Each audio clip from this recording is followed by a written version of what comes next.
Good afternoon. Welcome. Thank you so much for joining us. I'm Josh Schimmels, publisher and CEO of the Los Angeles Business Journal. I am really excited to be here for part 2 of this year's Women's Leadership Series.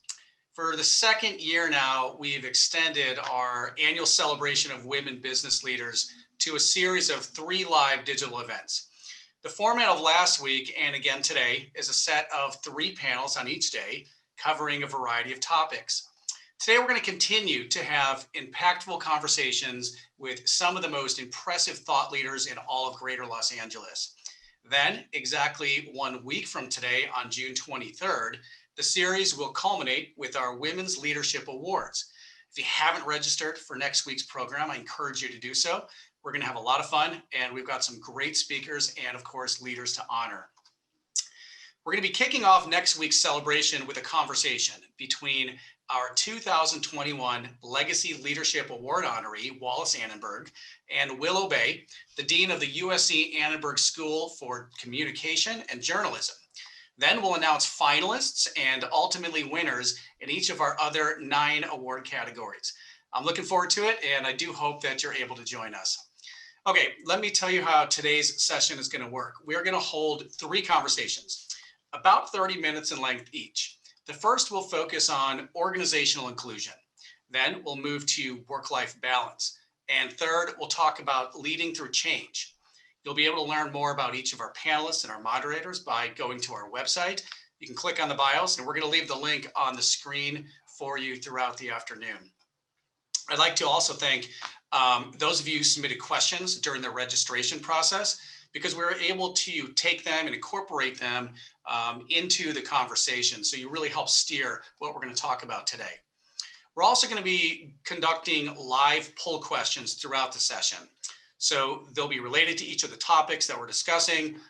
When you see the questions pop up on your screen, we'd love for you to participate, share your experiences, and of course, your opinions. We'll then be publishing the responses to the poll questions on our website over the next couple of days for you to view. Before we get started, I want to thank our very loyal sponsors for being a part of this, many of whom have been with us and this event even for many years. So we appreciate your ongoing partnerships and all that you're doing to support women's leadership in our community of business. Special thanks to our 5 platinum sponsors today: Blank Rome, RSM, UCLA Anderson School of Management, USC, and Wells Fargo. Additionally, I'd like to show my appreciation for all of our gold sponsors joining us this year: the Chicago School of Professional Psychology, Child Care Resource Center, Colliers, 5 Point, Glazer Weil, Hanson Bridget, KPMG, LA Care Health Plan, Loyola Marymount University College of Business Administration, Nutrifit, Pacifica Hospital of the Valley, Pepperdine Graziadio Business School, Reddick Law, Judicate West, Shangri-La Construction, UBS, the Vertical Collective, and Woodcraft Rangers. Thank you all so much for being a part of this entire 3-week series. We can't do it without you. And finally, I'd like to thank a few of the women here at the LA Business Journal who continue to make such incredible contributions to our weekly print publication, our digital products, and of course, all of the events that we host serving our readers here in the community.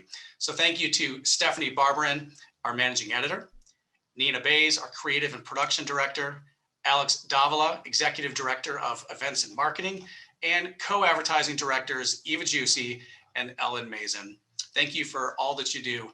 We have an amazing team here at the Business Journal, and last week you got to hear from Alex, and today I'd like to introduce Eva Juicy, our co-advertising director, to say a few words. So Eva, please take yourself off mute and welcome. Thank you, Josh, and good afternoon, everyone. As Josh mentioned, I'm Eva Juicy, co-ad director here at the Business Journal. I've had the pleasure of working here for more than 20 years. As an Asian American woman, I'm so proud to work for a company that believes in an inclusive culture of women and diversity, and where my opinions matter. As you can see, we have several women in key leadership roles, and 50% of our team are women. I feel incredibly fortunate to work alongside these amazing women who know how to get it done. The Women's Leadership Series has always been my personal favorite on how uplifting and rewarding it continues to be. It is truly an honor to be involved with shaping the conversations like the ones you will hear today. I hope you find it meaningful. And let's not forget this year's amazing 391 nominees who are watching. Each one does so much for the business community and is an inspiration in her own right. So thank you to the class of 2021 for continuing to move the needle for all women, and I hope you enjoy today's event. I want to give a shout out to both Eva Juicy and Ellen Mason, our co-advertising directors. We go back about 22 years, and I can say that they both served as important mentors to me early in my career. We sat aside each other on the advertising team, and I can tell you they are truly wonderful examples of fantastic leaders and just great people. So it's my absolute privilege to have the opportunity to work with them again on a daily basis. So many thanks to both of you for all that you do and our entire women's leadership team. Thank you all. Okay, we've got a lot of topics that we want to cover. So we're going to jump right into our first panel entitled Organizational Inclusion. Please welcome Jim Kelly, partner and co-chair of the Washington, D.C. office and co-chair Diversity, Equity, and Inclusion Committee with Blank Rome. Janki Lalani Gandhi, managing director at Goldman Sachs. Audrey McLaughlin, founder and CEO with Frank and Eileen and Grayson. Eula Smith, creator and owner, EMS Consulting. And today's moderator, Stacy Phillips, partner with Blank Rome. Stacy, welcome back. Thanks for being here. Welcome, everybody. I am so excited to be here. It's amazing that we can still do this digitally, and Josh figured it out last year. But I must confess, I am so looking forward to next year when we can be back together in person, God willing. And my panel that was supposed to go last year is still good to go, her story. But today we actually have a really important topic that should take an entire day. We have a half hour, and my panelists know they have to be really quick with their answers. So it's just the beginning. So let's start with Janki, who is in, pardon the expression, a male bastion company at Goldman Sachs. So Janki, how have you enlisted male leaders, because you've had to, in your organization to further gender equality initiatives? In what roles? And can you share a brief success story? Sure. So first of all, thank you everyone for having us be a part of this. Stacy, you're an amazing force. We need more people like you out there to just help us all rise up. And Eula and Audrey are two of my most favorite people ever. So again, really honored to be a part of this. So the question that you posed, I think, about enlisting male leaders is a great one. And specifically, it's very relevant, I think, to most professions, because I can't even think of many examples of ones where it's not male dominated. So you absolutely have to be able to navigate the existing structure to not only advance your own career, but then be able to be in a position to help other women, minorities, et cetera, move through the ranks as well. And there just aren't enough examples, at least focusing on the gender part. I don't think there are enough examples of women in extremely senior roles. And I see that every day on the investment banking side. I've spent my entire career in investment banking, and being at Goldman has really been the first time in, close to 20 years that I've been surrounded by as many senior women and highly qualified, intelligent, capable individuals who have worked their way up and are, again, just qualified to be there and have been able to convert the male colleagues' thinking. And I think the male colleagues are more cognizant of what strong women colleagues look like and how much they can achieve, right? So they've been able to help kind of pave the way there.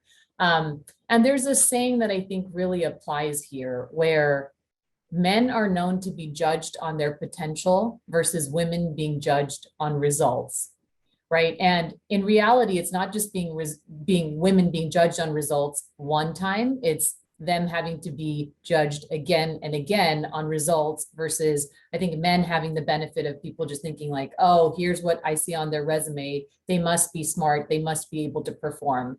And for women, it's also case by case. I think there's other aspects that get factored in terms of personality, character traits, etc. And it's just not as harsh for men.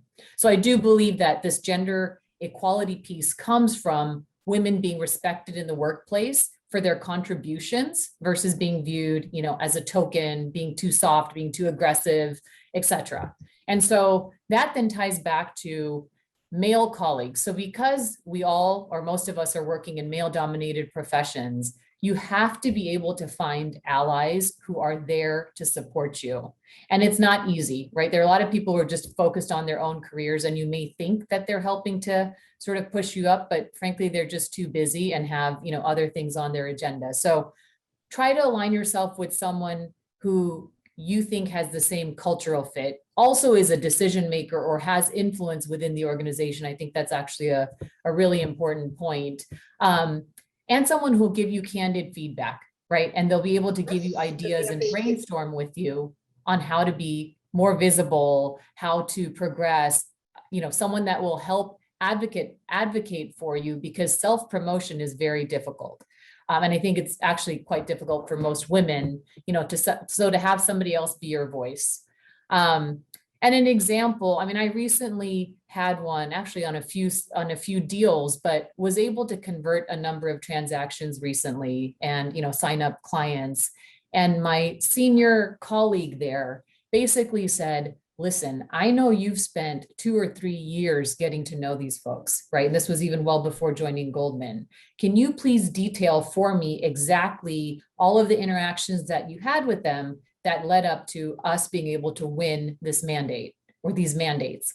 And the reason that he had asked me to do that was so that he could then send it to our even more senior colleagues and basically say, look, she's the one who brought this in. Yes, the team in the end came together and won it together, but this is everything that led up to that moment, right? And it's harder to be able to do that. If I had just sent that email on my own, I don't think it would have had the same impact as this senior colleague being the one to do it. And him actually being the one to proactively come to me. I didn't even think of it, right? Which was a bit of like shame on me. But again, that ties back to this is why you need male allies out there advocating for you and thinking of you and figuring out how to help you progress your career forward. Very, very well stated. I know I make it a point of encouraging clients to say in writing great things about my team. And then, of course, I send it off to the managing partner and the chair of the firm and the head of litigation. Because it comes from an outside person, whether male or female, I want them to know. And Audrey actually knows that because she's done it for me.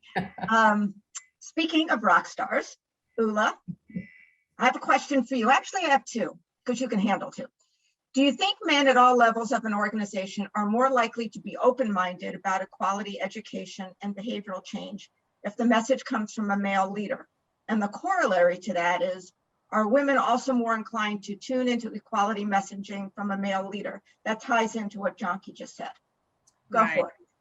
Well, thank you, Stacey. Such a pleasure to be on this wonderful panel, especially with 2 of my dear friends, Audrey and Jonky. Had you asked me that question 2 years ago, I definitely would have said yes. Men only want to respond to men, and they would always go to the male counterpart before they go to a female counterpart. But in the last couple of years, I have seen such a switch in the energy that women are given to make decisions like this. I'm fortunate enough to consult for a major talent company agency, and I'm so impressed by the women there who have such a strong and powerful voice. It's almost a 50-50 balance when it comes to decision making.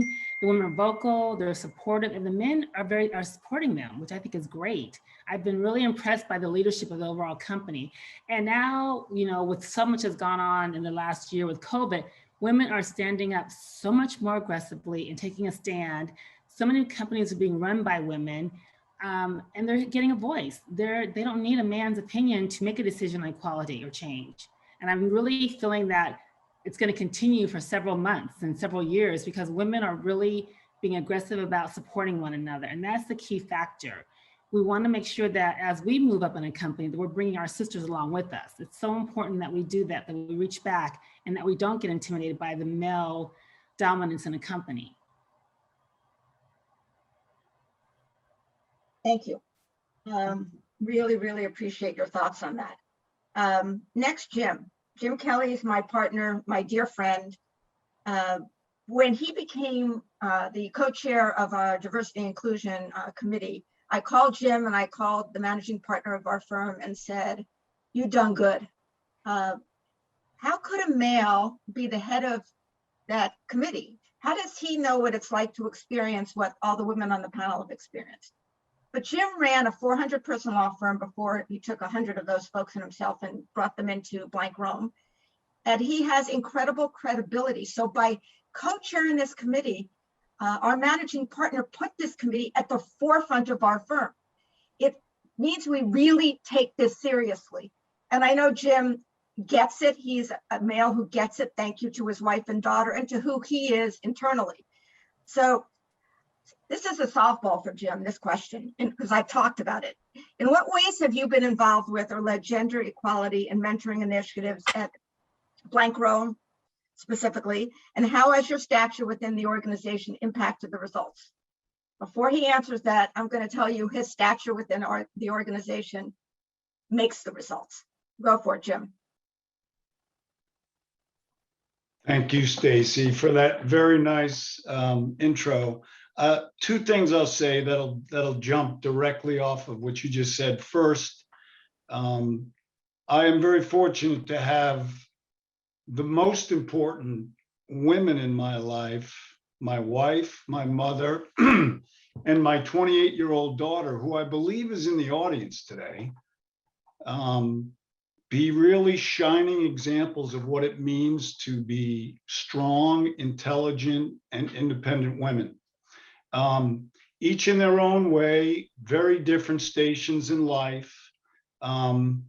But it's a constant example and a reminder to me of how far we've come, but how far we have to go. So for me, when I think about and talk about involvement with or leading gender equality initiatives, there's really two buckets. There's the formal bucket and there's the informal bucket. I'll take the formal first because Stacy just mentioned it. I have two examples of the formal bucket. One of them was the job of becoming a co-chair of the Diversity, Equity, Inclusion Committee at blank Rome. As the saying goes, I don't really look the part. And I'm one of three. My colleague Mark Lee is an African-American, and my other colleague is an Asian American woman, Sophia Lee. And when I was asked to do the job, I literally was like, "Are you sure? Do you understand what you're doing here?" I took a little bit of time. I thought about it and had some conversations with people whose judgment I trust. And at the end, I agreed to do it for the very simple reason that I thought I'd be able to help in my own way. And that goes to the second part of Stacy's question and the observation she made about status. I have a number of other senior leadership roles in the firm, and she knows better than anyone. I sure was not campaigning for an additional position, but it was a very simple proposition for me that I could take my other experiences and position and platform and really leverage it to demonstrate in a very public way how important DEI and gender equality is to me personally and to the firm. The other really formal example I can give you is when I had the opportunity and was asked to run this other organization.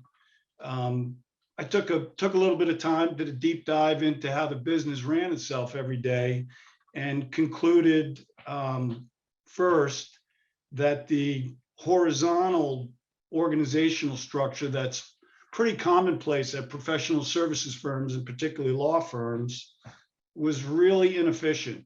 The second was that among the various chiefs of the disciplines, the business disciplines, there was one who I thought was better than most, better than the rest, and she happened to be a woman.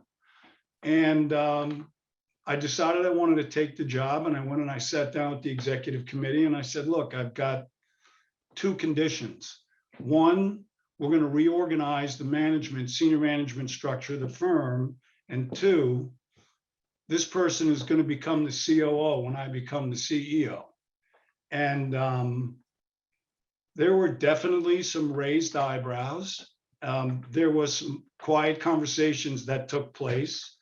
And I wouldn't be able to say with any certainty that part of those conversations had to do with the fact that the COO was a woman, but I would be willing to bet that it was for really one of the main reasons, as Jonky just said, she'd never been a COO, but she had all the tools and she was awesome. And I'm like, she deserves the shot.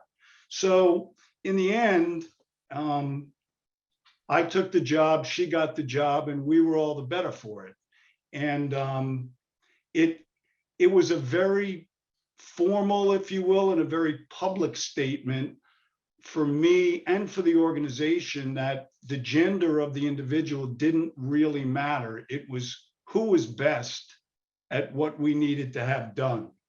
The second bucket, the informal bucket, to me, and I have to admit, I go back and forth between which is more important, because it's the informal activities, the private, substantive, and meaningful conversations that I have with women and others on how to empower them and how to talk with them and articulate particular political sensitivities, business sensitivities, finesse that needs to be shown in certain situations, that because of the fact that they've not reached senior leadership positions before, they just don't know about, and they are at a disadvantage before they even get in the game.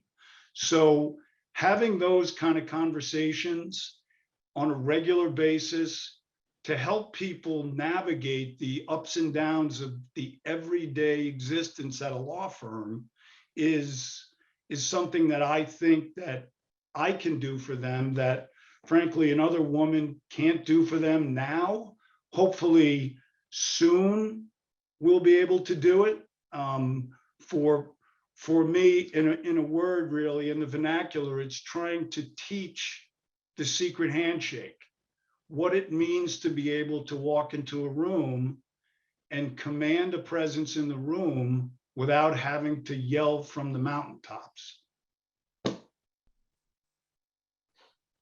always have to unmute when people are finished. Thanks, Jim. All very true. Audrey, force of nature. Question for you. I'm sorry I'm not wearing any of your clothes today, but I wear them regularly. Everybody out there, go check out Frank and Eileen and Grayson. Great clothes. So question for you is, will the evolving post-pandemic workplace aid in or hinder equality in male and female leadership? Understanding that in your business, not a lot of men, we all know male designers, but not a lot of men in the biz. Odd? I had to unmute myself. So first, hi, I'm Audrey. I echo those before me and thanking Stacy for making this conversation possible. It turned out to be something that we were all so passionate about. And it's an incredible treat to be able to speak alongside Eula and Jonky and my newest ally, Jim Kelly. I've been in the fashion business for 15, maybe 20 years now. And like Stacy mentioned, something that most people don't realize is that fashion is mostly dominated by men. So instead of a glass ceiling, we call it a glass runway. And somewhere along the way, women slide off the runway and they're not making it to leadership roles. I think there's so many challenges along the way that are limiting women from making it to the top. So it's been very interesting over the last year to look at this new environment that we're all operating in through a pandemic. And I think a pandemic and post-pandemic workplace with remote working and or a hybrid work environment, I think it can create the opportunity for leadership, both male and female leadership, to view results with gender neutrality, which is a great advantage because the results are being achieved remotely, largely remotely instead of in person. So I think it removes a lot of the focus on gender and just looks at results and really allows leaders to recognize the strength and efficiency and productivity of women delivering higher results in less time and or at a lower cost. And for me personally, as a leader and operator, I constantly remind myself of the adage. It's like a quote on my wall in my office that says, never confuse activity with results. This is where I think women have an advantage in the pandemic and post-pandemic world. And that's something I'm really excited about, obviously helping women use these opportunities and adapt and really being able to be judged purely on results and use this time to get ahead.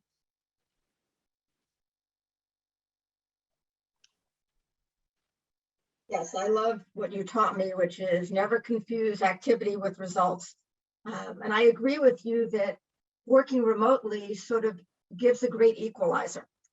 So one of the things that was important to our panel was to impact some very specific, I call them pearls of wisdom from each of us that you could take away. When I go to a conference, I want to learn 3 things. So hopefully you will learn 3 things from this panel, doesn't matter from whom. So I'm going to go in a different order with the one pearl of wisdom. Jim, why don't we start with you, the lone male?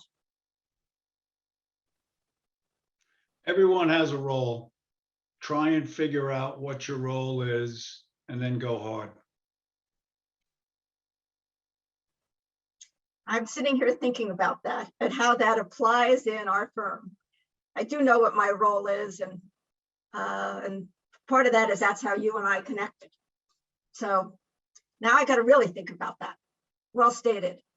Jonky, your pearl or pearls of wisdom, condensed. Mine's actually going to build off of Jim's, but it's basically try to identify your strengths early on in your career. And it has to do, I think, with my quote that I had provided as well, but really hone in on what am I good at, what sets me apart. And I think that exists for everyone, no matter what. And then based on that, see how you can utilize it to the fullest in whatever role you choose to play.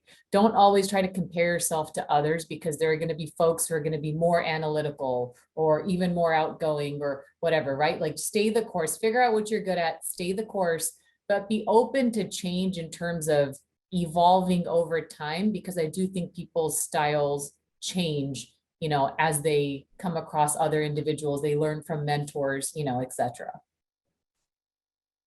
Okay, it reminds me that for me and my team, others in my group have a skill set or skill sets, depending who it is, that I will never have. They do far better than I will. And I have a skill set that I do better. And together we are far more powerful than our individual parts. And each of you have said, find your lane, find your skill set. And I would add to that, and push yourself. Don't push yourself into something that you're not comfortable with, but push yourself to grow. Otherwise, it's really boring. With that stated, Miss Non-Boring, Audrey, what's your pearl of wisdom? That's funny. I want to touch really quick, actually, because it's funny that both Jim and Jonky touched on the same thing. And at Grayson, we launched the whole brand around lifting women up. And so what we call that is finding your superpower, both what Jim and Jonky said. And so we love to go out and instead of having name tags, you have to list what your superpower is. And it's incredibly powerful because it's such an icebreaker, and it makes women look in and be like, I have a superpower? Like, I didn't know I had a superpower. And lean into that, because your superpower is different than the next person. And like together, we're all stronger together. So we really love using that. But my pearl of wisdom is something that I've gotten so excited about, is that it's finally been shown that companies with female CEOs and CFOs are not only more profitable, but they have a faster path to profitability and they require less capital.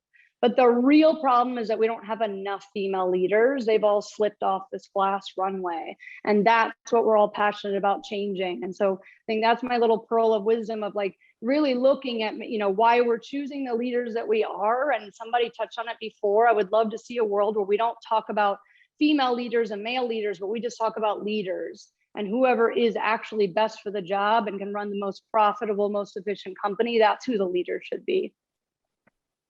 Okay, I have an idea if we have enough time. So Josh, let me know after Ula speaks if we have enough time for me to ask another question. Ula, what's your pearl of wisdom? Eula, unmute. Thank you, Jonky. So listening to all three panels before me, they were all so on point. I will say though, a big pull of wisdom for me is to always have a voice, be vocal. I know whenever I used to work for companies, I always wanted to meet the person who was running the company, running the department, because I wanted them to make sure they knew who I was. Because I knew and believed in myself that one day I would have their role, be it a store manager, an EVP, I was gonna get their job one day. So I made an effort to always be in the forefront. I think you have to sing your own praises, you have to be vocal. And as you do that also, you know, don't be cutthroat, bring someone else along with you. If you see someone, a counterpart, especially a female counterpart, doing great things in the company you're working with, you know, give her some props too and support her as well, because there's nothing like I said, helping all of us get ahead. Audrey, you know, is an amazing woman leader, and the way she sees us as superwomen, that's who we are, and we have to use our superpowers, and we have to help each other out, so. Okay, so Josh says I have a couple more minutes. Audrey just gave me an idea and I'm putting you all on the spot. I'll start with you, Eula, because you're still there. What is your superpower and how does that help you succeed as a leader? My superpower is I'm a connector. I love connecting people. You took my words. I'm a connector. If you want to know someone or meet someone, I'm your girl. And I'm always happy to introduce people because I think great people should know great people. And Jonky will tell you, I've been introduced to so many of my friends, and Jonky's introduced me to so many people. And it's through people like Jonky who support me that I've been able to really capture more people and to keep connecting. So I love being connector, always here to help connect people. I was going to say that was my superpower, which is really interesting that Audrey surrounds herself with women like us. Fabulous. Jonky, what's your superpower? I will not say connector, although that is one of them. I would, and this one actually I did at one of Audrey's events, but trustworthiness, I think, is one of mine. I have the ability to get people to trust me pretty quickly. And I think it comes from a very authentic place, and have always, and I again, identified it at a very early stage in my career where I would have, 60-plus-year-old founders, white males who would come to me when I was an analyst or even an associate to basically get my opinion and thoughts on things. And I remember thinking like, you should definitely not, I definitely don't have enough experience to be giving you the right answer, but had realized that it was from a point of respect. And a lot of it had to do with them knowing that I would give them an honest answer. And it came from, an authentic and sort of honorable place. Wonderful. Tim, what's your superpower? I think I would say that I'm not afraid to speak up when I think it's important, even if there's downside involved, personal downside, and it's genuine. I would second that. That's my observation of you, among other things. You have lots of superpowers. Audrey, since you started this part of the conversation, I could list so many things for you and your superpowers, but what do you see for yourself? That's sweet. So I decidedly do not have the superpower of being a connector. So I'm very fortunate to be able to seek out connectors, superpowers from other people. I would say probably if people that have known me for a very long time, they would say probably my superpower is grit. I spoke about this actually. I made people laugh at speaking on Women's Entrepreneurship Day, I guess last year, right before COVID. And the greatest compliment that I've ever gotten as an entrepreneur was when one of my attorney called me one day and said, I always thought you were a cat because you had 9 lives. But today I realized you're not a cat, you're a cockroach, and absolutely nothing but nuclear devastation can kill you. I was like, Thank you. So that compliment has stood, that was during the Great Recession. So that compliment has stood by me for a long time. But yeah, so I think my superpower is grit, one of them, but I have several. I agree with that too. And for not being a connector, and I am a connector, thank you for bringing Janki and Ula to our panel. Audrey and I were having dinner with a group of people in New York a couple of years ago, and I heard all about Ula. So when she mentioned, I said, I know who she is, and she's been great. Everybody on this panel. Everybody knows Ula.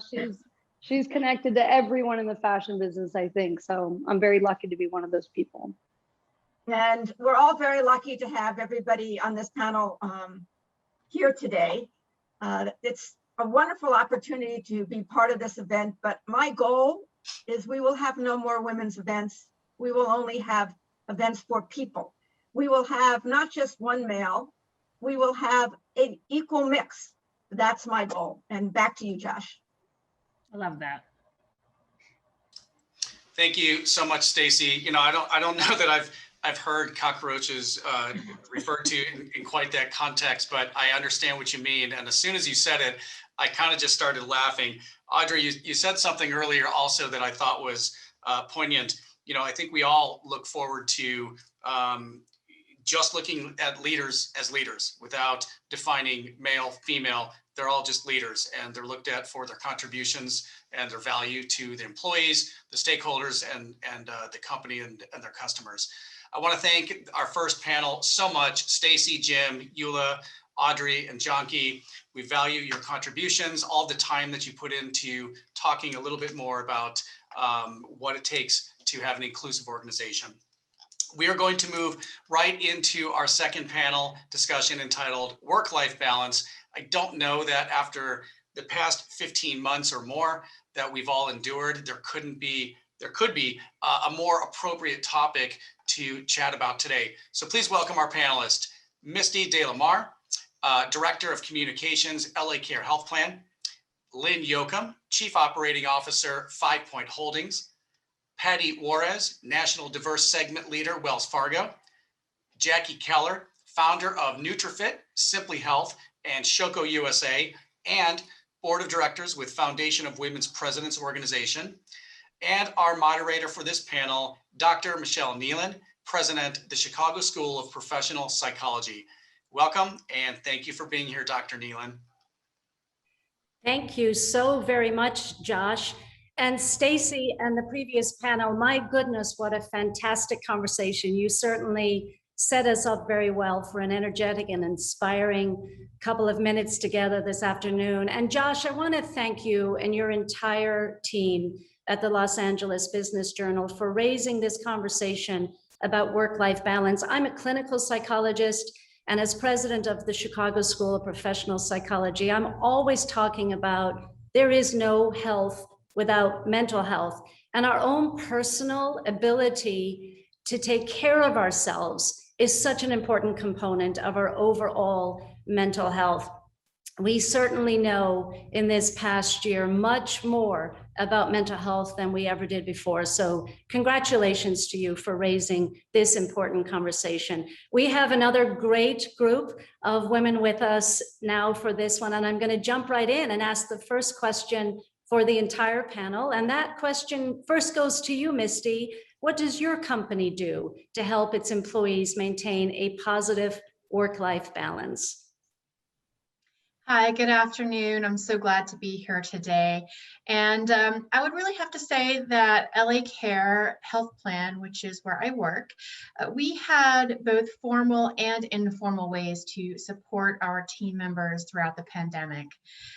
From an informal perspective, it was made very clear from the very top, including our CEO, that we needed to look at our employees as humans first and recognize that everyone has their own challenges that they're going to be facing, their own stressors that they're going to be encountering. And so really, we were empowered as leaders, as people leaders, to provide flexibility to our team members. And that can be flexibility in work schedule or flexibility in other ways. And so that was really something that was valued by both people leaders as well as team members. And from, I would say, a more formal perspective, we also have an employee assistance hotline that was available before the pandemic, but something that we really emphasized throughout the pandemic. And it was a way for both employees and their families to speak with professionals dealing with a variety of issues, including a lot of self-care and mental health issues. And so that was something that we frequently shared with employees as a way to support them. Thank you, Misty. Like so many things, right? It begins at the top and you have to pull it on through values as well as operations, as well as resources. How about you, Jackie?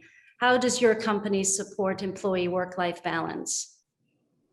Well, we are a small company, and in the small business world, it's hard sometimes to achieve balance, but we have programs for our employees through our insurance carrier.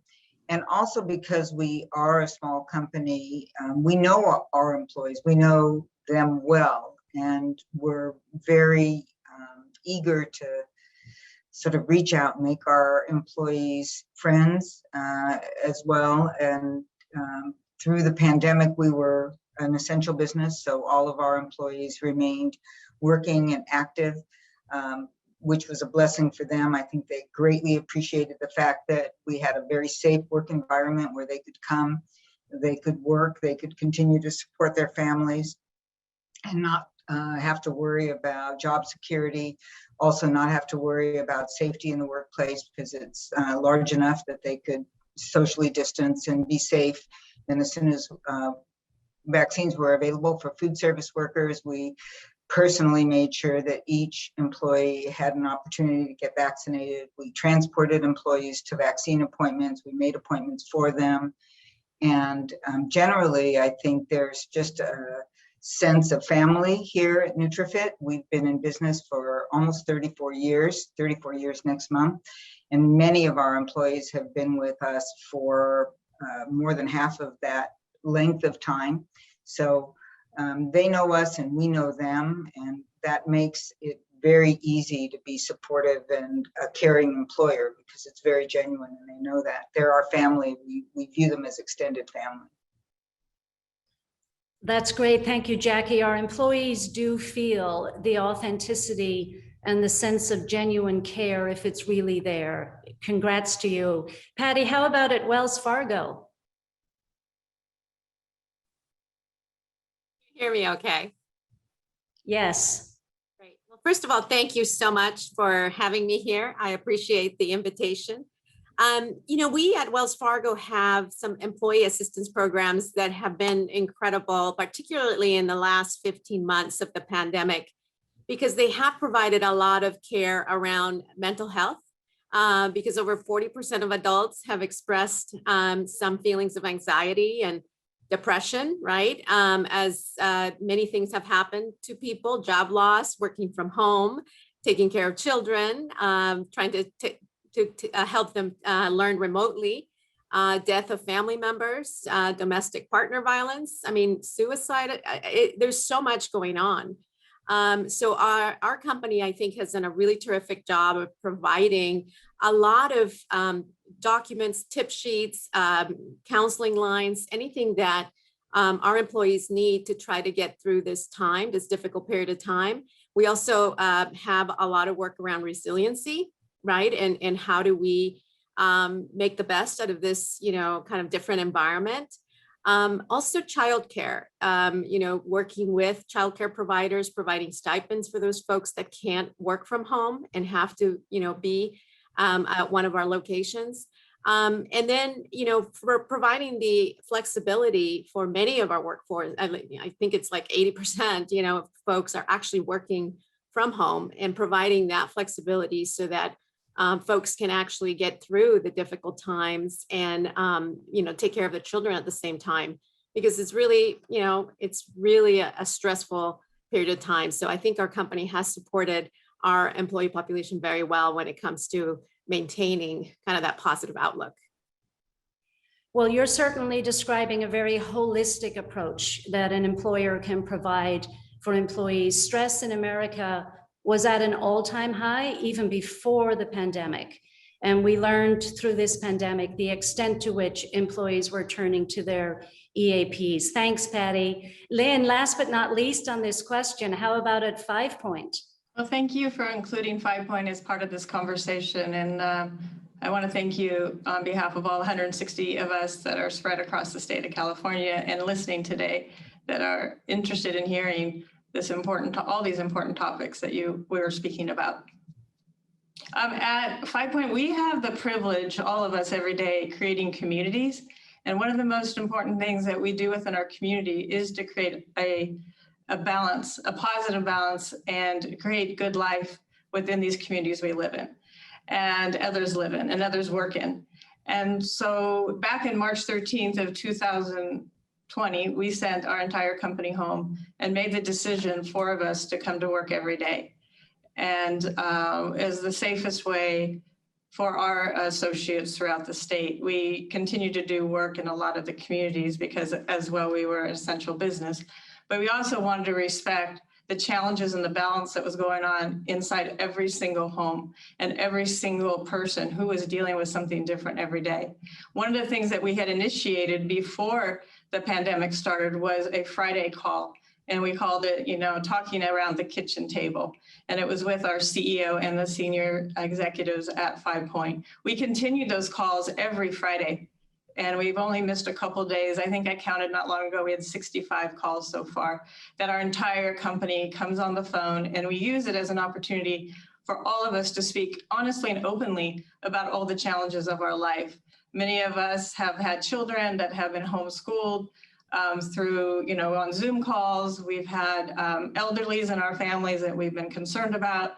We've talked about all kinds of things and strategies and anything anybody wants to talk about or ask us about. We have had the opportunity amongst each other to keep that company culture strong and together by having that very open communication every week. And I think that has really held our company culture tight through these last 15 months. And I think it's made us all much stronger as we go forward into this future and really start to look at what are those components that we do not want to lose, that we were able to bring together and knit together during this time. Thank you so much, Lynn. Ula said earlier about many of the benefits of having women in leadership positions, and certainly women are stellar at building a sense of community, and a display of empathy is really being heard from what all 4 of you said. Thank you for that. So Misty, I'm going to ask you this question. We've all gone through a pandemic. We're not through it yet, but just you as a person, how has your idea of work-life balance changed over the course of this past year and a half? That's such a great question. I would say that my opinion of work-life balance has really evolved over this past 15 months. Early on, what I would have told you is that I leave work at home and I come back to it the next day. However, that's quite impossible to do if my work is at my dining room table next to my kids doing homeschool. So really had to adapt that way of thinking and adjust by creating some private space for myself to be able to focus on work in the home. I also found that I had to spend deliberate time on self-care. That was something that was really important to me throughout the pandemic. And so making sure that I'm taking care of myself so that I can be the best wife and mom that I can be, and so I can be the best employer that I can be. It's really important to take care of myself. And that included going on regular walks. So just getting out of the house. I found early on that I could be sitting at home for 3 weeks at a time and not leaving the house. And that was something that was very unhealthy. And so just learning tips to make sure that I'm taking care of myself and taking care of those around me. That also includes things like turning my devices off when I go to dinner and keeping them off so that I have family time in the evenings with my family. So there were a lot of adaptations that had to take place as we moved from a office to home setting. And some of those I think are very valuable and things that I will continue to do even as we decide to return to the office. Thanks, Misty. One of the things that you highlighted there is the tendency for women to tend and befriend. We're always taking care of other people, and we forget oftentimes to stop and take care of ourselves. So I commend you for reaching that point in your own personal self-care during this past pandemic. Now, speaking of self-care, Jackie, how can eating well in the broadest terms affect our work-life balance? It's just something that continues to not come easy to most of us. So what are your thoughts on this? Well, eating well is, I think, Dr. Nieland, it's akin to thinking healthfully and being broad-minded. Basically, you go back to the old saying, you are what you eat. So if you want to feel well mentally and physically, you need to eat well. I mean, basically speaking, your nutritional intake greatly influences your mood, it greatly influences your stress, your ability to deal with stress, your fatigue, your general sense of well-being. So if you're eating poorly, it is very hard to achieve balance because your body is out of balance. I mean, our bodies are responsive to the food that we eat. So Hippocrates said it best, let your medicine be food and let food be thy medicine, right? So if you can eat well, it is much easier to feel well. And if you feel well, it's much easier to feel balanced and to deal with all of the exigencies that life is presenting to all of us right now. So I think in the broadest terms, if you're mindful about your eating and mindful about your nutritional status, you're going to be better able to withstand the, pressures that this pandemic has brought, the work-life challenges, the separation challenges, the finding time for yourself challenges. All of those take energy and strength, and energy and strength comes from food. In the end, our bodies need it, our minds need it, and our well-being in life needs it. So finding ways to incorporate good nutritional practices, either with the help of a service like ours, like NutriFit, or using a variety of sources of assistance measures that are out there. They've proliferated through this pandemic. Understanding the basics of good nutrition and making sure that you're mindful of them, especially when you don't have regulated eating times, all of that sort of lunch hour practice that we have when we're in a corporate workplace setting, all of that goes away when you're at home and you're literally 3 feet away from the refrigerator all day long. So it does take mindful planning, but there are a lot of tools out there, and there are a lot of ways you can bring assistance into the home so that you're not constantly challenged with it. But basically, you are what you eat, and this is a time, if there ever was one, to be mindful about that. Yes, you're absolutely right. And NutriFit certainly takes lead in helping us in this way. Thanks, Jackie. Patty, us women, so we do have the superwoman cape on us a lot of the time. And a lot of the time we think about having it all. I'm curious from your perspective, how do you tackle making sure, given the superwoman syndrome, how are you always present in work and life? Thank you. It's a great question. I think that a lot of us think, is that a myth or a reality? Is that something achievable? And I think that the answer is that it's complicated. I think it really, in my mind, and a wise friend of mine told me, it's not about balance, it's about integration, right? Integration of your different responsibilities. And first of all, I think let us establish what balance means to you, because that doesn't always have to be 50-50, 50% at home, 50% at work.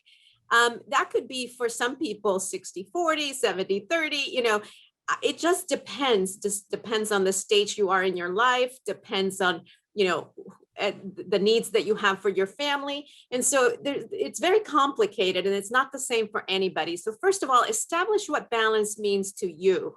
Then I think you have to self-advocate at work for the flexibility that you need to achieve that ideal balance, because you want to make sure you have time for family, you have time for work, you have time for friends, your faith, whatever it is that is of interest to you. Focus on what matters the most to you.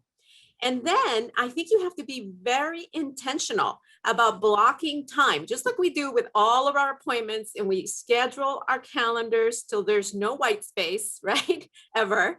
And so you really need to be intentional about blocking time. I was told once by a friend, on Mondays, block 2 hours, because you want to set your mind as to what you have coming in the week and what are the responsibilities, time to think, be strategic. You want to do that. And I think that you are in charge of that, right? You're in charge of your own integration or balance, and you want to make the choices that are best for you in the moment in time that you're living your life. And, don't be afraid to ask for help, because you have to do that. We have to watch out for burnout and stress signals. Over 50% of our workforce suffers from stress and anxiety, and that all leads to health problems, not eating well, like Jackie said. You need your health to keep up all those balls in the air so that you can do things for yourself. And one of the things that I have done as well is go out for a walk, exercise, do something, whatever it is, that yoga, whatever it is from a self-care standpoint that is relaxing to you, you have got to make time for that. So I guess in summary, define balance for you, be proactive in achieving it, and clearly set your priorities and block your me time and do not ever strive for perfection. What an answer. Thank you so much for that. You called out so many important things in there. The one that I really want to underscore is intentionality. Oftentimes we don't take care of ourselves, or we don't reach out and ask for help because we actually believe that we don't have time to do this, and we get in a vicious cycle here. So thank you. Intentionality is key. Lynn, I have a question for you. And that is, having worked and been very successful in a male-dominated industry, what advice would you give to women about how to grow and thrive in their careers? Thank you. It's interesting. I started in the industry at 22 with my two sisters and encouraged by my father. So I'm not sure when I started in the industry, did I really think about it being a male-dominated industry. I just thought it was an industry that was exciting and dynamic, and there was an unbelievable amount of opportunity because of all the interesting things that we do every day. And, along the way, I've had amazing mentors. And as I mentioned before, starting 15 months ago, I sat in the room with our CEO, our CLO, and our CFO, and I just gained 3 more mentors in my life, because the 4 of us together, as we navigated through uncharted waters like we all did, and everybody on the call, the closeness and the amount of mentoring that they gave me, and hopefully I gave them, has been really, really quite remarkable. The one thing that's interesting to me about the business we're in is that we have the opportunity to partner with so many different great organizations, and they're led by men and women. And every one of them is doing something that gives back to community, whether that's through affordable housing or with the schools or our partners at the counties and the cities that we do business with. So I feel very fortunate that although the industry has somewhat found itself categorized as male dominated, I think the opportunities that you create within these industries you're in is about how you look at them. It's interesting. I have 2 daughters, and I'm not sure if I asked them if they think that they have been held back because of their gender. I think that they believe that they don't have anything that's going to keep them from moving forward at their ages of 14 and 22. So I'm hoping that we are on a path to a much different belief about the fact that some industries are more male dominated than the other. And I think that as we all work together, like the conversation we're having today, that tomorrow is going to bring a much different conversation, hopefully even as quick as next year when we have this conversation. Absolutely. It feels good to be optimistic. And I think we're at that place where we can have that optimism. I hear within 5 point mutual respect and reciprocity. How wonderful. Misty, back over to you. As a department leader, how have you supported your team's work-life balance during this pandemic? Well, I would say the first and the best thing that I can do is to lead by example. And so making sure that I am taking time off to take care of myself, even if it's just staying home, but taking those days off and enjoying that time with my family and my loved ones, making sure that my team knows that they have that same ability and that they should be taking time off too to support their own mental health. The second thing I would say is that I become a really good listener and really understanding that everybody is going through such individualized challenges, such unique challenges, and we're all living life. We're all dealing with, tragedy and death and illness while the pandemic is going on. And so there's just this additional layer of stress that this adds. And so really being able to be that listener, to be that support for my team while they're going through these different situations, offering that flexibility to them, while they have these different life events that they're experiencing, and knowing that, if they have to turn attention and focus on life, that's okay, and that I support that, and I know that they will turn their attention back to work when they need to and when they can. And so just making sure that the team is aware that they have that flexibility, being that good listener, and then also just observing when people are behaving a little bit differently and reaching out to them and being proactive to express those feelings of support. And so those are just some of the ways that we really had to be proactive in ensuring that the health of our team throughout this pandemic. Thank you. I want to write down every single thing that you all are saying. What great nuggets of information. We just have a couple of minutes left together. So quickly, I want to hear from each of you on what is your number one advice for achieving the best possible work-life balance that we can all achieve. And I love what was said earlier about integration as well, integration of the busyness of our lives in here. So similar to the last panel, what are those pearls of wisdom and advice that we can send people away for the best possible work-life balance? Patty, let's start with you. Thank you, Dr. Michelle. I would say for me, it really is important to take care of yourself. Really be very intentional and be very, safeguard your space, your me time, because it's important that you have it. Because when you're stressed and your health suffers, all the balls that you have in the air can fall, and that would just be not a good situation. But also I think do what makes you happy, and for me that actually means serving my community, right? I actually get so much joy of serving in nonprofit boards and serving my community, and that to me, that helps me distress. It helps me maintain that integration, that balance.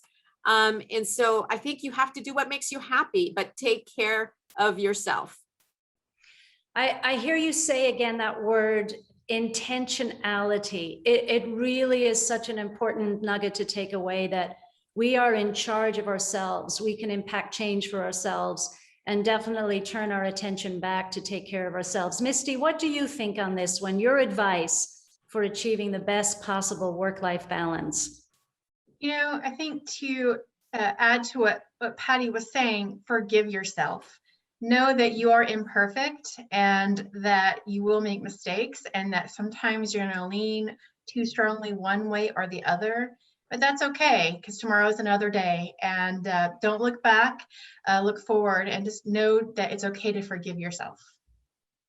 Oh gosh, I love that. And one of the ways to forgive ourselves is to look at every single oops in life is an opportunity to learn what to do next time round. Thanks, Learning Misty. experience. Mhm. It totally is. Perfect is scary, right? If there even is such a thing as perfect. Jackie, what are your thoughts on this advice piece? Well, I think, Michelle, it goes to the concept of optimal. You know, what is optimal? Define what's optimal for you, and start first by making that decision about what does optimal look like? What does optimal nutrition look like? And then plan for that. Look at all the tools that you have at your disposal. Reach out to take advantage of those tools and ask for help and support from your family, from your friends, from your colleagues, from your circle, whoever that is. Oftentimes as women, we think we have to do it all, and we do, but we don't have to do it alone. And so if you look at what's optimal for you, look for the tools that you need, and then ask for help if you need it, and plan for around having help to anticipate the obstacles that are going to get in the way of you achieving your optimal. That's right. And it's so hard for us women to ask for help, but I'm feeling inspired by the energy from everyone on the panel. You all keep repeating it about reaching out, asking for help. Lynn, let's have you close us out on this particular question. What's your advice? Well, I think in life, you just need to keep having experiences. And those experiences come to you in all different ways. And I always see it as if life is a tapestry. And we pull together, whether it's our work experience or our family experience or any kind of life experiences. And as we go through life and we ask lots and lots of questions, because I believe we need to always be inquisitive in order to be able to have new experiences. I think as we just consider tomorrow being a challenge, and it's an exciting new challenge, I think all of it in a positive work-life balance becomes a much easier thing to accomplish. Thank you so much, Lynn. Life is a marathon, and we have to take care of ourselves as we don't sprint, but as we pace our way on through this wonderful life that we've been given. Lynn and Patty, Jackie and Misty, thank you so much for being on this panel today. It was an absolute wonderful thing to hear all of your thoughts and to listen to all of your advice. Thank you on behalf of everyone listening in as well. And Josh, it's back over to you. Well, thank you so much. I appreciate that. What a great, timely panel discussion for us to have. Misty, you said something that really resonates with me. You said, don't look back. My life mantra is sort of keep moving forward. Don't ever stop. So that's something that resonates, and thank you for that. I want to thank the entire panel, Dr. Nieland, Patty, Lynn, Misty, and Jackie. You guys were fantastic. Now we're going to shift topics a little bit. Our next panel is going to share their experiences and their guidance on the importance of leading through change. And I think, yet again, another timely subject, given all the changes that we've seen in the last year and a half, so many different types of changes. And so please welcome our panelists for our last panel, Julie Gerchik, litigation partner with Glazer Weil, Jennifer Martinez, Chief Diversity, Equity, and Inclusion Officer with Hanson Bridget, Denise Pines, founder and CEO of Tea Botanics and Wise Paws, and our moderator, Leslie Chang, Executive Director, UBS Financial Services. Leslie, it's a pleasure to have you here. Welcome. Thanks so much, Josh, for inviting me to moderate this panel. I'm really excited about this topic of leading through change because I'm one of those people. I'm always buying new books on leadership for my own self-development. So I would say I've always had an idea of what it meant to be a great leader, right? Someone who's effective at driving change. And we know that's not an easy task, not even during normal times, but given this COVID pandemic this past year, I think effective leadership has taken on an even deeper meaning as we were suddenly all forced to change the way we live and we work. So this pandemic, tacked on by the racial justice movement, has placed some extraordinary demands on business leaders. But I think it's really times like this that we really see strong leadership emerge. And it's also enabled a lot of companies, I think, to come out stronger from all of this. So my first question for the panel, and I like to ask each of the panelists, what does it mean to you to be a good leader? And I'll start with Julie. Hi, Leslie and everyone. Thank you so much. I'm really excited about this panel, and the other two panels have just been fantastic. I think it's a great question. I love the question. I think to be a good leader, you have to lead by example. And that sometimes means not being afraid to push for the right thing at the right time. So you have to be willing to step up and take the initiative. And sometimes that means doing the work yourself, and that's okay. To me, as I think about leadership, I think there are a few qualities that a good leader should have. And the first I would say is credibility. I think it's very important, whatever your field may be, but it's very important that you have credibility. You have to be respected. It doesn't matter whether you're a litigator, whether you're in business, whatever your field is, you must be respected in order to be listened to. So credibility is a big one for me. I would say that another important quality is judgment.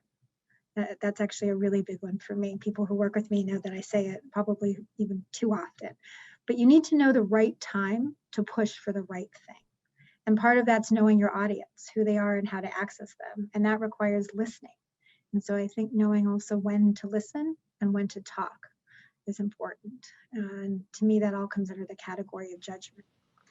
And I would just say the third thing that I think is important, and particularly in the racial justice movement and gender justice and all of the movements that we've seen really flourish over the past couple of years, it's having principles. And not everybody is going to stand for the same thing at the same time, and that's fine, but you need to know what you stand for and figure out what you stand for, know it inside and out, and then stand up for it when it counts. Great, thank you so much, Julie. How about you, Jennifer? What does it mean to be a good leader, in your opinion? Thanks, Leslie. And I think Julie gave us a great start for what it means to be a good leader. I completely agree with everything that she said. I'd also add, kind of along the lines of credibility, that authenticity and trust, I think, is hugely important. The people that you want to do work for you, to implement your initiatives, have to trust your judgment. They have to trust that you have their interests in mind, and they have to trust the direction that you've established for your organization. The other two things that I'd add are qualities that I think are really prominent in women leaders and diverse leaders, and that's a high degree of emotional intelligence and the ability to effectively communicate. And effectively communicate across multiple constituencies. Emotional intelligence, I think, is something that has been vastly undervalued in leaders throughout time. And it sort of goes along with some of the points Julie said. You've got to know and understand personalities involved in your change making and your decision making. You've got to know how to most effectively motivate those people and be aware of how your actions and how your words land on the people that you're trying to lead. Thanks so much, Jennifer. I couldn't agree with you more. I always think leading with authenticity is the way to go. Denise, how about you? I'd like to build off of what Julie and Jennifer said. I think there are 5, for me, key qualities that make a good leader: accountability, adaptability, confidence, risk-taking, and most importantly is listening. Accountability, the best leaders take full responsibility for their team's performance, whether the outcome is good or bad, and that of their own performance. Whether you've made a bad decision or something that happened is unfavorable. I think effective leaders recognize there's always areas to improve, and they're open to making that happen. Adaptability. The best plans can change, and they will change. COVID-19 has proven that. I mean, how many of us went into 2020 decade with that new 2020 vision that had goals attached to it and strategy, and now all that got scrapped, and we've had to adapt and become resourceful. And this should just become sort of a practice of accepting unexpected challenges rather than resisting them. Embracing ambiguity, surrounding yourself with experts, and having true confidence the kind that is anchored within us versus, depending on external validation for what we do. And leaders encounter risks, but they must know when to embrace the challenge and when to take a safe approach. And then finally, and this is always big for me, is listening. Because I've orbited so much around doctors, one of the things that I've realized is doctors, they do not listen. So I would say listening to your customers, listening to your employees, listening to your suppliers, and you really will never go wrong in your decision making. Thank you, Denise. Well, I think I heard the word listening from all three of you. So thanks so much. We'll go to the next question. So I'm going to direct this to Julie. Julie, what made you decide on the challenge of enhancing your firm's culture, and maybe share with us what your secret sauce was in implementing those changes?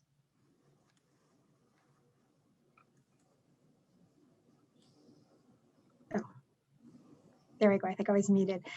I was just saying thank you. And I think, to be honest, what made me do it was because it needed to be done. And that's really as simply as I can say it. It needed to be done. As far as the secret sauce, I'm not sure that there's such a great mysterious secret sauce out there. I think really it's along the lines of what my fellow panelists have been saying as well. I came to the firm, I had been at Latham & Watkins for 13 years, and I moved over to Glaser Weil, and I didn't walk in the door and right away say, oh, I have 10 ideas of how to radically change the culture. Instead, I decided to sit back and to listen, and I did a lot of listening. I wanted to talk to my colleagues, and I heard, I got a lot of input from both partners and associates, as well as the staff. And it was really important, and that's part of my thing in terms of saying good judgment. It's really important to do listening, not just talk. And I say do listening because I think it's very active. I regard listening as an active item.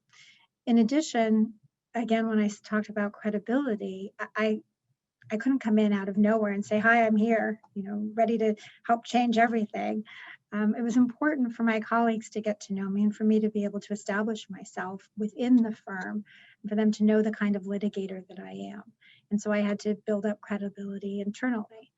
And then I think, hand in hand, really, as I looked around, I thought there were a few things that I wanted to bring to the forefront. And what was really interesting about Glaser Weil is we had it all here, it just hadn't been brought to the forefront. And I'm still not sure to this day if it's just that perhaps no one took the initiative or it just hadn't been identified. But I realized, a few different things. I wanted to invest more in our associates. I thought that was important. So I started a mentoring program. I started a training program as well. I was a very vocal supporter for the Pro Bono Committee, and I'm one of two partners that chairs it now. And I realized people wanted to come together more also and just create relationships. And so I started more intra-firm events. And probably dearest to my heart, I'm the founder and chair of our Diversity, Equity, and Inclusion Committee. And it's had tremendous success because, like I said, the support was there. We always had it here. It just hadn't been brought to the forefront. Thanks, Julie. I think prioritizing culture at a firm is super important, especially today, given that the workforce is dominated by millennials. I think that is one of the things that I'm always asked when I'm interviewing candidates, and I don't think it's anything that's negotiable for them. So thank you for your work there. Next question is for Jennifer. Jennifer, how did you determine the type of leader that you wanted to be? And I know that you have kind of two functions as an attorney and in your new role as the Chief DE&I Officer. Does your leadership style change depending on which role you're currently active in? Yeah, I think finding my leadership style came a lot from self-reflection and examination, understanding what my own strengths and weaknesses are. I think effective leaders are those who are leading with their authentic selves, as I said earlier. So that's the base that I started with. And then it was important for me to be able to map my own personal leadership style over the unique tasks that my role as Chief Diversity, Equity, and Inclusion Officer is charged with. I think generally folks in DEI roles in those leadership positions, they need to be bold. They need to be assertive. They need to not shy away from pushing their organizations to make what may seem like big or controversial decisions. And they need to be able to effectively communicate with a variety of different stakeholders, translate complex concepts to meet those constituencies and stakeholders where they are. There's also this balance that any DEI leader has to engage in that gives space and centers voices of underrepresented groups while also not getting bogged down in choice paralysis or consensus paralysis. And it's important for me as a leader to navigate that balance consistently and effectively. A lot of these skills and these leadership aspects are very similar to the skill set I developed in 13 years of legal practice. And it certainly helps that my legal specialty is labor and employment law that overlaps a lot with some of the DEI work.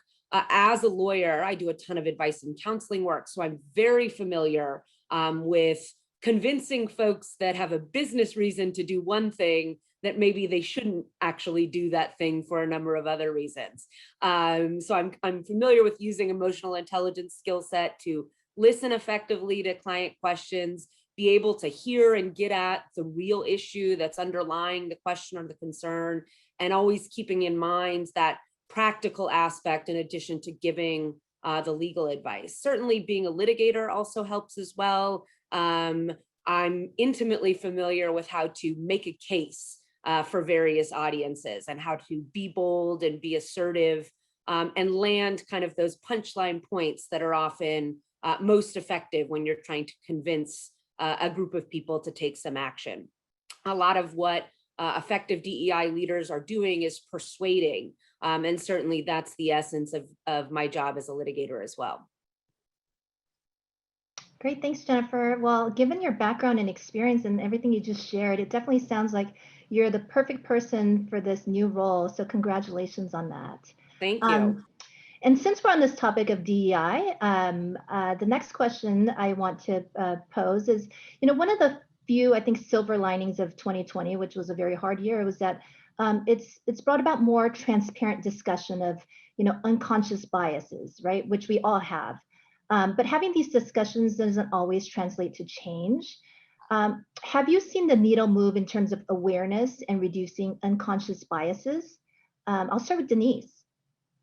I agree, right? And yes, I have seen that, awareness doesn't always mean change. And gender and racial bias is, frankly, it's old news, right? Nothing's new about that. But this time, what made it different was the convergence of COVID-19 and the George Floyd incident. And it created a focus that in our normal busy lives wasn't there before. And it engaged more people beyond the, Black people seeking justice. So yes, I've seen the needle move in this respect. Conversations are happening in every business sector about diversity and inclusion. Organizations are looking at their employee mix, their vendors, their customers with new lenses. We've seen some businesses and foundations provide even small grants to Black businesses and women entrepreneurs. There's been a lot of promotions to the C-suite and the senior VP, senior roles from the entertainment industry to philanthropy. Sort of two quick personal examples. When I was president of the Medical Board of California during this time, I wrote an article called Healthcare is Racial Equity. And it went to 145,000 California licensed physicians. And that ended up leading me to be the keynote speaker for the grand rounds at Stanford University's Department of Surgery to talk about health equity. And that would not have happened if the moment of the day had not led me to writing that article. And then that discussion being asked of me to come and talk. And so now there's been more discussion and more reflection on patient care at Stanford. Another example, I'm an entrepreneur as well, and my company is called Tea Botanics, and we sell hot flash tea to support menopausal women. Last year, retailers looked at their vendor roster and realized they had very little product mix from both Black and Latinos in particular, suppliers, especially in the natural foods industry.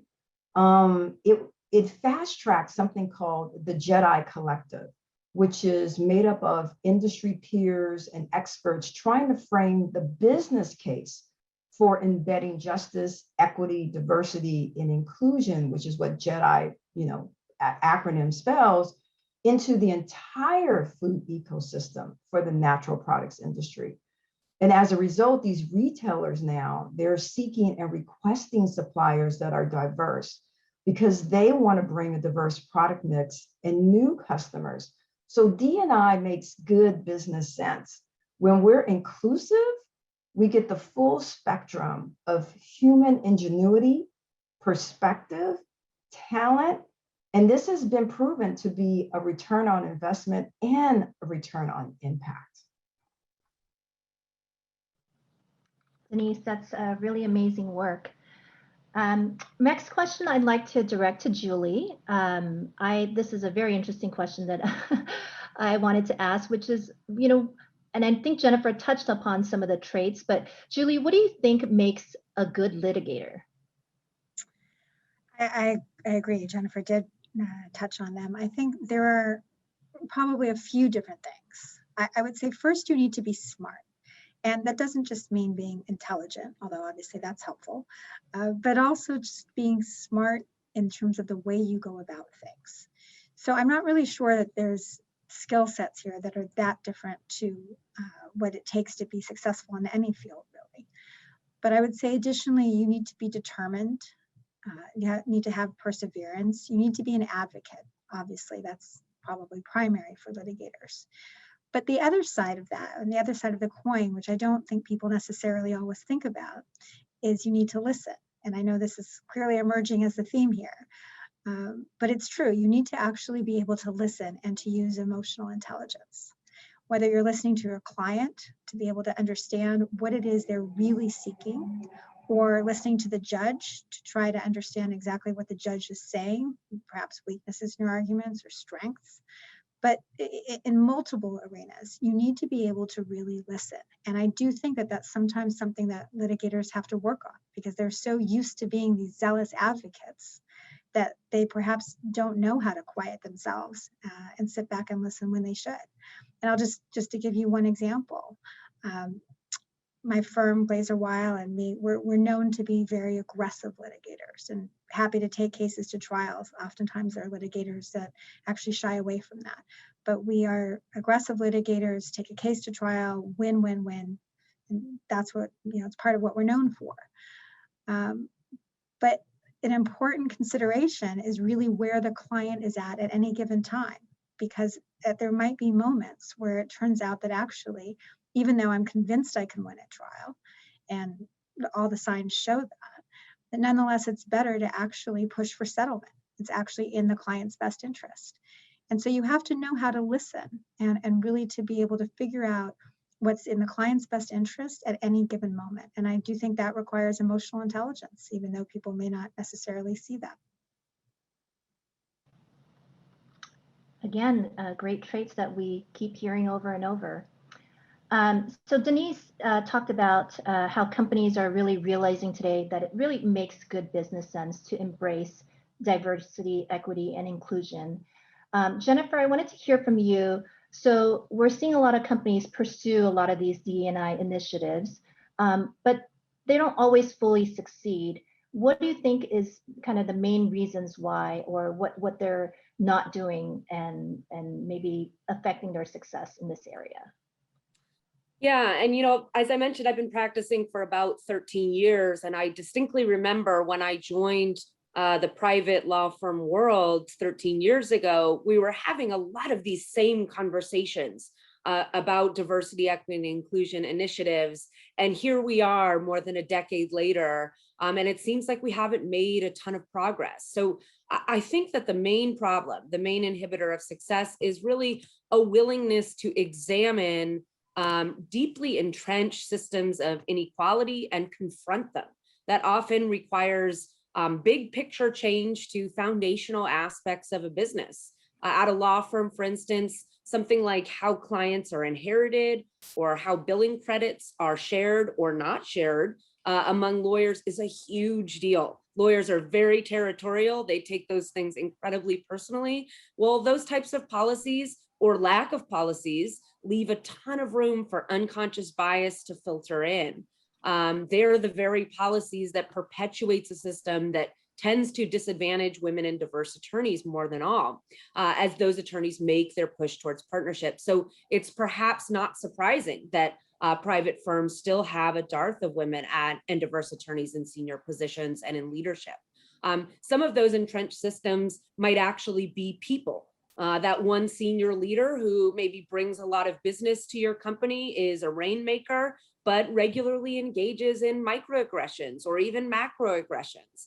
If we're going to actually make change and progress in the DEI space, we have to be willing to be bold about confronting those entrenched practices and those established people that cause those negative effects. And if we shy away from that, if we're only making surface level or symbolic changes, we're going to end up stuck in the cycle of revisiting this issue and these same problems every 10 years. A great example just today, I think, was that the Senate passed a bill that acknowledges Juneteenth as a national holiday. I think that's necessary, but not sufficient, right? It's not lost on me that that measure passed unanimously, but the federal anti-lynching bill, the voting rights bill that try to get at actual inequality, those are having a lot more difficult time passing the legislature. That's kind of an example of what I mean here. The other thing that I think hinders success on DEI initiatives is effective accountability. And accountability can take a few different forms depending on the initiative at issue. Could be a carrot or a stick, but we should be as thoughtful and intentional about measuring progress as we are about developing initiatives in the first instance. Thanks so much, Jennifer. I definitely agree with everything that you said. I think for there to be real sustainable change, there's a lot of work still that needs to be done, and it's going to require, employees in our organizations at all levels to be fully committed and engaged. Denise, so with this pandemic, we're coming out of it. It's pretty apparent that the workplace probably is going to look a little bit different. And I wanted to get your thoughts on, do you think that this evolving workplace can possibly help women and other underrepresented groups perhaps obtain stretch opportunities for professional growth and advance self-care needs? For many organizations, we are yet to know what the post-pandemic workplace will look like, right? For some, it will be a full return back to the office. Others, a hybrid, and even some a permanent work from home scenario. So for each, it will be different. We're social beings, and working next to colleagues and being in physical meetings are really important. And there's been numerous reports from people of color that new work assignments and advancements did not come their way in this past year. And they believe it was due to not being visibly present in the workplace. So the workplace changes to hybrid and permanent work from home. I mean, employers will really have to place attention to this remote sort of inclusion challenge. And then in terms of women and self-care, I always say self-care is self-love. We are, rarely taught strategies for feeling good, right? Think about that. For a moment, have we been taught what are strategies to actually feel good? I know we have our sort of annual vacation, our weekly nail and hair salon, and maybe the monthly massage, but there's other approaches that actually are much more far longing and more, have more of an impact on our health, such as like breathing techniques or energy work. And this can really help us say, after a bad day or a bad conversation with a coworker, these actually are good stress relievers. And we must find, ways like that to renew our bodies so that we can thrive more long-term at work. And then we can say work for as long as we want to, because we don't say, I'm burned out, I've got to give this job up. Yes, Denise, I certainly hope that when we get past this pandemic, that employers really will take the time to listen and understand the needs of employees. It's important, obviously, to prioritize self-care, because when we're our best selves, right, that's when we're most productive. Okay, on to the last question. I know we're coming to the end of our session, so I'm going to direct this question to each of you.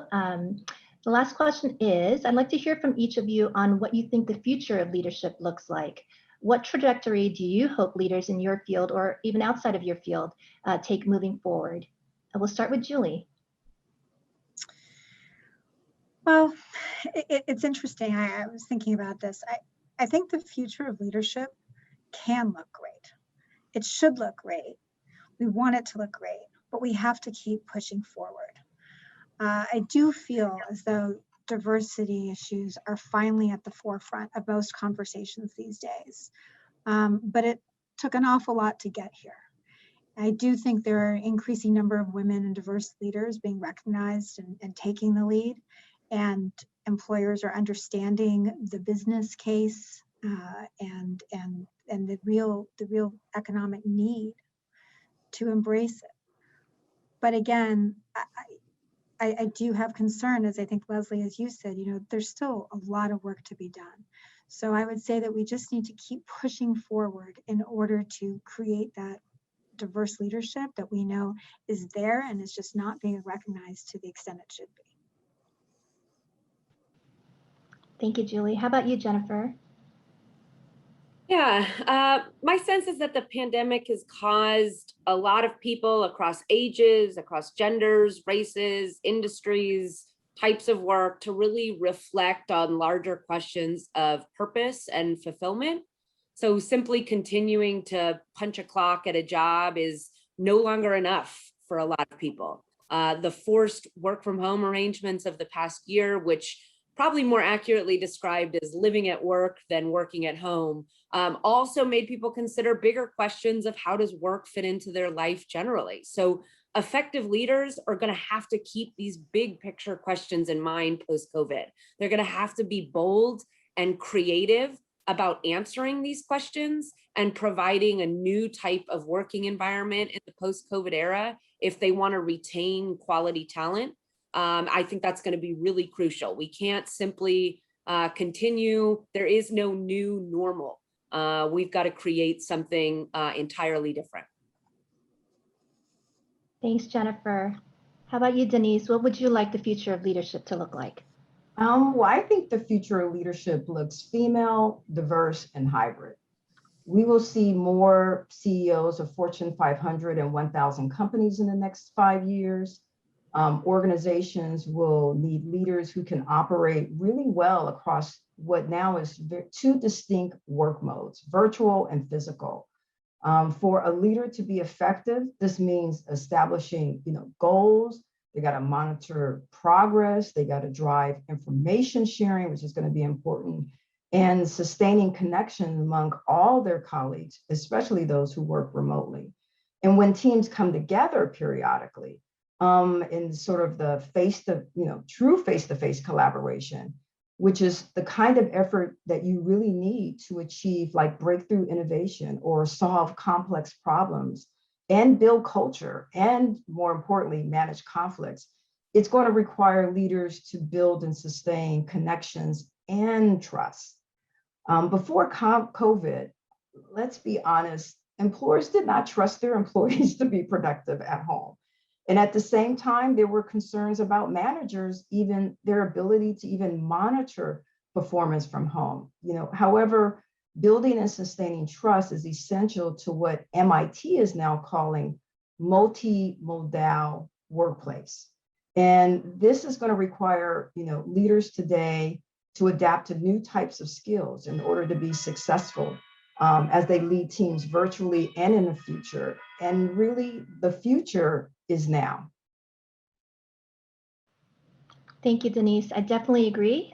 Today's workplace environment is going to call for a different type of leadership. I think gone are the days when leaders are just expected to be strategic, bottom line, all about profits, only focus on results. And current times really call for a different style leadership, one that is about compassion and empathy. And if you were to ask me, I think women do that really well. So I just want to thank the panelists, Julie, Jennifer, and Denise, all great female leaders in their own fields. And I just really appreciate you sharing your thoughts with us today. I'll turn it back to you, Josh. Thank you, Leslie. Thank you so much, Leslie, Denise, Jennifer, and Julie.